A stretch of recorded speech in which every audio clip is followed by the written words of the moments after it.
Well, we continue to watch everybody call it the lanes, right? The establishment lane or all kinds of lanes that are out there. Well, now we're calling it the Kasich lane. 2016 presidential candidate John Kasich gunning for Michigan tomorrow, a state with 59 Republican delegates that could give the Ohio governor a huge leg up in this race. Other key states he'll be looking toward include, obviously, Ohio, his home state, Idaho, Illinois. Does Kasich still have a chance to make it all the way to the convention?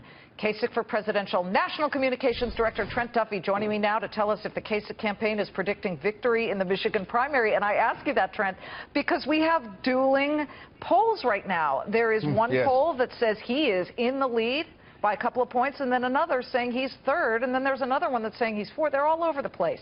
What are you seeing on the trail?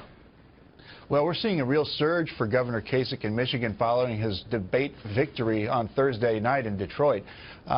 We are seeing record crowds at his rallies, and we do see some momentum not only in these polls but in others. We were in single digits just 2 weeks ago, and now the governor is in some polls tied for second, and one that you mentioned, he's actually ahead of Donald Trump. We have an excellent ground game in Michigan. We have the endorsement of Lieutenant Governor and Congressman Bishop, and our campaign manager is also from Michigan. So we feel very good about where we are, and we'll see how it works out tomorrow night. Okay, here's one fact. Marco Rubio is lagging in his home state of Florida. There is a lot of chatter that he will be, in a way, forced to get out before he loses in Florida, because for a sitting senator to lose his own home state would be pretty devastating. If that were to happen, do you hear anything about the so-called establishment then throwing its weight behind John Kasich? Well, I do think that as this race continues to narrow and as John Kasich gets more of a platform and more of an ability to share his record of achievement in cutting the deficit, getting job creation, that you're going to see a lot of Senator Rubio's naturally come to Governor Kasich's lane, because he is clearly the best man that's qualified to be the President of the United States, but he's also happily the best candidate to beat Hillary Clinton in November.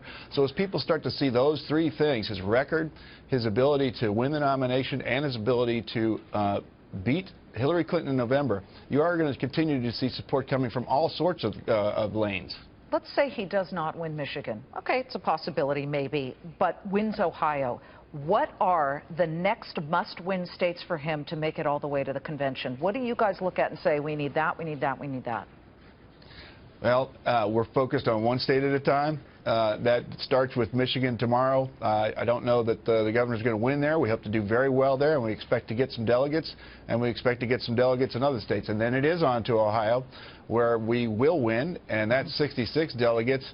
And then once we've secured those delegates, the race does reset. As you mentioned, if Senator Rubio has to drop out either before or after he were to lose Florida, that's another reset of the race. So but does John Kasich have any ground game in Florida? Do you guys have offices? How much effort have you even put into that state? Well, the governor hasn't been down there because it's typically, you kind of view it as going to go for Rubio. So it's surprising, frankly, that Senator Rubio continues to be behind despite the millions of dollars that his campaign and his super PAC are spending down there.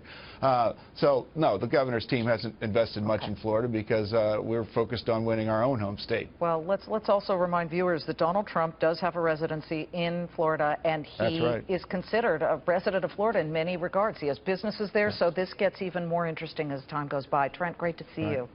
Good seeing you, Liz. Trent